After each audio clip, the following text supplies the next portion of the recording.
Changement d'ambiance brutal. Après la tenue des indices européens et américains la semaine passée, sur le fil du rasoir comme on l'a vu hier, tout de suite gap baissier, un flux s'est mis en place. Voici les variations du jour sur les marchés européens, puisqu'à l'heure où je suis en train de tourner cette vidéo, les marchés américains n'ont pas encore fermé, autour de moins 4% tout de même. L'une des raisons essentielles à ce mouvement et ce regain de volatilité soudain, c'est le risque de reconfinement un peu partout, notamment en Espagne, à Madrid, également au Royaume-Uni, et ça risque de se propager un petit peu partout dans le monde. Ça pourrait avoir des conséquences dramatiques sur l'économie d'avoir un deuxième confinement, plus particulièrement sur les secteurs déjà les plus touchés. D'autre part, le décès de l'un des membres de la Cour suprême aux États-Unis ce week-end complique la recherche d'un compromis pour les relances budgétaires et sur de nouvelles mesures de relance. Je le rappelle, la semaine passée, Jérôme Powell, président de la Fed, avait renvoyé la balle au gouvernement pour se dépêcher à trouver de nouvelles relances. On a une reconsidération technique sur beaucoup d'indices au travers d'un gap baissier, d'un open en extrême, c'est-à-dire tout de suite dès que le marché a ouvert, les investisseurs ont vendu et les supports sur lesquels on tenait la semaine passée deviennent désormais des résistances. Nous n'avons pas de rotation sectorielle. Les secteurs et les valeurs les plus touchés subissent de plein fouet le repli qu'on a en ce début de semaine.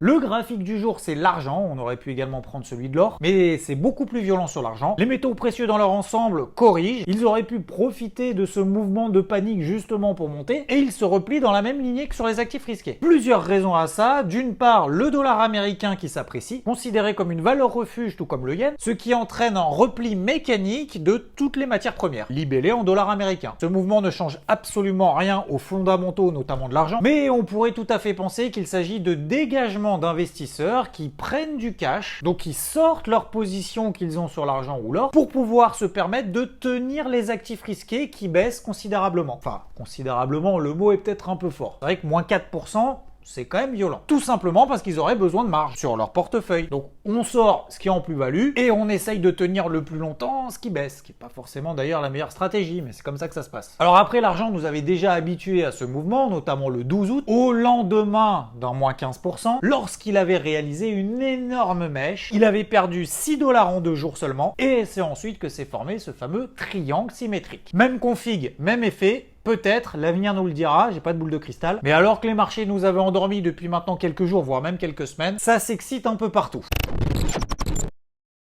Ce qui nous amène à la troisième partie. Alors cette fois-ci, ça sera pas une citation, mais attention à ces journées de flux piégeuses. Ça vaut pas forcément pour aujourd'hui, parce qu'on pourrait me dire oui, effectivement, a posteriori, c'est facile, mais ça vaut pour tous les autres jours de l'année. Lorsqu'il y a comme ça un mouvement vraiment très violent en place, généralement, on se dit bon bah c'est pas possible. Soit ça a baissé trop vite, soit ça a monté trop vite. Et on essaye de se mettre en face, à chercher le point bas ou le point haut. Et généralement, en plus, lorsqu'on utilise l'effet de levier, bah ça peut faire très mal, voire même cramer des comptes. Donc dans ces journées comme ça, déjà l'objectif, c'est au moins de stabiliser son portefeuille. Et le fait d'avoir plus de volatilité dans ces moments-là, vaut mieux réduire la taille de ses positions. Ça, je le dis très souvent dans ces moments-là, ça permet d'élargir les stops, de prendre du recul, d'avoir des stratégies peut-être sur des unités de temps un peu plus longues, parce que ça va très très vite. Et le fait de réduire les tailles de position et d'augmenter ses stops, en fait, finalement, on a le même risque en pourcentage sur son capital. D'autant plus que les spreads peuvent s'écarter, donc l'écart entre le meilleur acheteur et le meilleur vendeur, ce qui peut donner aussi des déclenchements de stop